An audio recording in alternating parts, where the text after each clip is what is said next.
पुणी सस्ता है गैस दर जहाँकि आपण आसीगला बड़ खुशी खबर जदि आपण मैंने रोसई गैस बुकिंग करुवे तेरे केते टंका ह्रास है नुआ दर केते रही जहाँ आम भिडियो जाना शेष पर्यंत देखु आपण भी नुआ दर जानीपारे।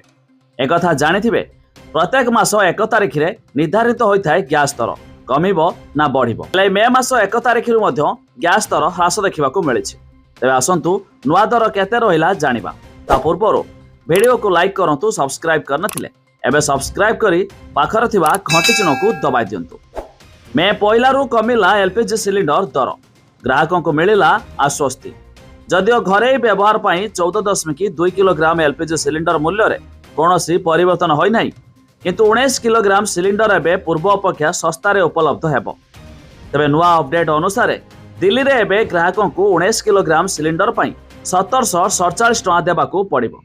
एप्रिल रे समान सिलिंडर पई 1762 टंका उपलब्ध थिला, जतेबेले कि मार्च रे यार मूल्य 1803 टंका थिला। तबे जहाँकि वाणिज्यिक सिलिंडर मूल्य ह्रास कले सरकार। यह छड़ा जानी रखु घरे व्यवहृत होता 14 किलोग्राम विशिष्ट गैस दर में कौन परिवर्तन होई नाही।